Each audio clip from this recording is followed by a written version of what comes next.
Hey guys, welcome back to Nadir Audio. In today's video, we're going to take a look at my first pair of planar magnetic headphones, the 2020 update to the HIFIMAN Sundara. So up until now, all of my experience has been with dynamic headphones in the sub $100 category. So I have my Sennheiser Urbanite XLs, these are closed back. I have these Grado entry-level SR60Es, and you can see these are well worn. And I think these have been replaced by the SR60Xs in the new lineup. And then we have a pair of HIFIMAN HE35Xs we took a look at in a previous video. These were very inexpensive. I think they were $75 on drop.com. So if you want more information on these specific headphones, you can go back and look at my previous videos. But I've been looking to upgrade for quite some time, and I was also interested in planar magnetic headphones. Now there are lots of options these days from in the 200s on up. And I ended up settling on the Sundaras just based on reviews that I've seen, and I like the way that they look. And I decided to give them a shot when the 2020 update came out, and I started seeing videos on that. So the first thing you notice when you upgrade to more expensive headphones is the build quality, at least on the Sundaras, is much better. So this is all mostly metal frame, the metal on the mesh here. The other thing you notice is that they're quite a bit more comfortable. So those three dynamic headphones are pretty comfortable for cheap headphones, but nothing like these. These I can actually listen to for multiple hours, and they don't start to hurt. So that's really good. And then of course there's the sound quality. So these sound pretty amazing. So let's talk a little bit about the electronics I use to test these, and then we'll talk about some of the music I've been listening to recently. So I tried out the Sundaras with a few different amp and DAC combinations. Now they are a little harder to drive than the dynamic headphones we looked at the beginning of the video, but they're really not that bad. You can plug them directly into the headphone out on your iPad or your laptop, and you'll get enough volume. Now I don't recommend doing this because the sound actually does improve quite a bit when you switch to a external amp and DAC combination. So I'm going to go through the ones that I've tried recently with the Sundaras, from the best to the least successful. And to start out with, I think probably my favorite is the Emotiva A100 as the amp and the Schiit Madi 3 as the DAC. So the first thing you notice when you switch to the Sundaras is, yes, you do get better imaging, you do get a much better soundstage, but what's even more noticeable than that is just the spaciousness and air that you get, which I just haven't heard with headphones before, so that was really kind of amazing. And that worked out really well with the Emotiva. Now this was a bit of a surprise to me because if you've taken a look at my previous video on the Emotiva, I do like it a lot as a sort of a near field system with these ELAC B5s. And I did try it out in my main system with my LS50s. It wasn't quite as successful with that. And probably my least favorite aspect of it when I was first using it was the headphone amplifier. With those previously mentioned headphones, it was fine, it was good, but it didn't sound as good as some of the other amps that I had to work with. So it was very surprising that it did so well with the Sundaras. Now, I think part of that maybe it's a more powerful amp than some of the other ones, but I really don't think that's it for reasons we'll go into shortly. But yeah, it's a really sweet pairing, and it sounds great. So based on my limited experience, I would highly recommend that. And then coming in just a close second, and actually probably almost tied, would be the iFi Hip DAC down here. Now I'm not going to go into a lot of detail about that in this video because we're going to do a full review in an upcoming video, so stay tuned for that.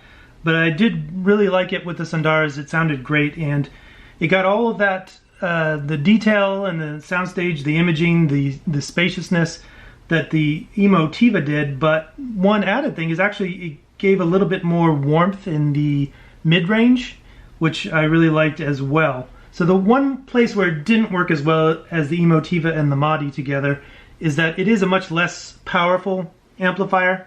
So it does have an impedance matching feature you can turn on, but in my experience, limited experience so far, it doesn't sound quite as good with the impedance matching, so I prefer it off. And it does get loud enough to power the Sundaras just fine, but for classical music and some of the quiet passages that I'll be talking about, some of the things we listen to, I did have it pretty much all the way up. And so just with that quiet stuff, I could have used with a little bit more volume, whereas the Emotiva didn't have any problem at all. So I was surprised. That's the reason why I don't think it's just the power, why the Emotiva matches well with the Sundaras, because this is one of the less powerful combinations that I used, and it just sounded really amazing. In terms of sound quality, it may even be my favorite of all of these. Now, the next one would be my Sprout 100, the PS Audio Sprout. Now, I had started the channel with that amplifier. I wasn't crazy about it, the synergy with the LS50s. And in our last house, I actually had it set up in our living room as a 2-channel home theater with the ELAC B5s that I'm now using near field here, and that worked out really well. In our new house, I'm actually using it in my office as part of another near field system with a pair of inexpensive Pioneer speakers, but that actually works really well in the office, and I use it quite a bit, and I do listen to headphones there quite a bit. So I was using that to listen to the Sundaras a lot recently. And the Sprout is, it gets all of the soundstage imaging detail, that stuff's all there. In fact, I think it's the most detailed of any of the ones that I've tried out. But it is a little different in that it's a more of a dry presentation. You might consider it to be a little bit more analytical. Now the Sprout, of course, has a built-in DAC that I'm using in combination with it, which is based on an ESS Sabre chip. So I really liked it for classical music. I liked it for a lot of other things. I think it's a great pairing. If you have a Sprout and you want to use it as a headphone amp with the Sundaras, I think it's a really good combination. But I put it right below the Emotivas and the Hip DAC by iFi. Now, the next one I would say would be the Modi 3 and the Magni 3 together. And it did just fine. It does very well, but it's just a little bit... There's a little bit less of that spaciousness, which just makes it seem a little bit more two-dimensional, and so I didn't enjoy it quite as much, but I think it's still a pretty good pairing, not a perfect pairing, but I think it would work well with the Magni and the Modi if that's what you have. And then after that, I'd say probably my little trusty FIO Q1 Mark III, I think, Mark II, Mark III. This is a great little portable DAC amp. And it, like the Magni and Modi, it did just fine, a good showing, not quite as good as those two. But again, you're giving up a little bit on the spaciousness that I was really liking with the Sundaras, that I was missing with my other headphones. And then I'd say probably in last place would be the Modi combined with the Valley 2. Now the Valley 2 is a hybrid tube amp. I think that may have something to do with it. It doesn't sound bad, it sounds fine, but it's definitely the lowest of these particular ones, and it wouldn't be my first go-to to listen to Sundaras. I think maybe Planar Magnetics don't work as well with tube or tube hybrid amps. I don't have enough experience to say for sure. That may have something to do with it, but yeah, that's not one that I would particularly recommend. But yeah, let's move on and talk about some of the music that I listened to when I was trying out the Sundaras. So one of the first albums I listened to was Designer by Aldous Harding, and I really like this album, and I also think it's a pretty good recording. It has a bit of a live feel to it. I don't think it was recorded fully live, but the band sounds fairly live. It sounds like they're in a room and playing together, and there are interesting sort of studio instrument sounds, sort of like Pet Sounds in the 60s that sound really good with this. And her voice, she has a pretty wide range, and it did really well with all of it. The little bit of extra warmth you get with the Hip DAC and the Sundaras just sounded really good, but also just lots of detail.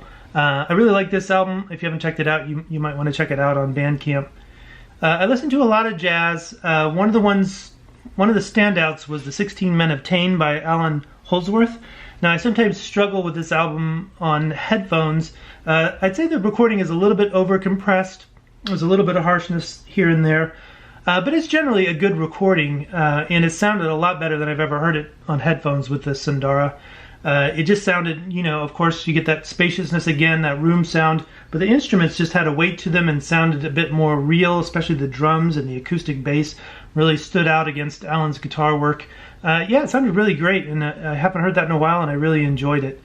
I also listened to a lot of ambient music. One of the things I really liked, again, I think I mentioned this in the last video, but Mark Nassif's album with Space in Mind. This is just drums and percussion. A lot of it is very ambient, but it's an amazing recording on MA Recordings, just an amazing room sound recorded with really good quality microphones and a great space. I really like this album, and this is again one of the first times I've heard it on headphones where you really are getting the full room sound the same way that I can on my main system. So that was really great. I listened to a lot of classical. Sundara's worked really well with that. Let's see, one of the standouts was the Goldberg variation, so Glenn Gould's version of Bach's Goldberg variations. Now I have the full set that has the 1955 recordings and the 1981 recordings. I actually much prefer the 1981 recordings, both in terms of the performances, but also in terms of the sound quality is much better, and it sounded great. I listened to a lot of other piano music, and again, piano is kind of a complex instrument, and the Sundaras are able to capture the weight of it. It sounded much more like a real piano than I've heard with headphones before, so I really like that. So I listened to a lot of other stuff, and I'm continuing to listen to it, but in general, I really like the Sundaras. I think that they are definitely step up from anything that I've had before, and I really don't have any complaints. Maybe the only thing I would say is the cable is a little bit stiff, and I find it getting more in the way than some of the other cables I have. So I'll probably be replacing those, and I'll let you guys know if it makes any difference to the sound quality as well. But yeah, in general, I don't have a lot of experience with other headphones in this price bracket, although I did pick up another set of headphones around the same price, a very different set of headphones that we'll be looking at in a future video. So stay tuned for more headphone videos. We'll be kind of moving up in the tiers and taking a look and see what you get as you spend a little bit more money. But for now, I really like these.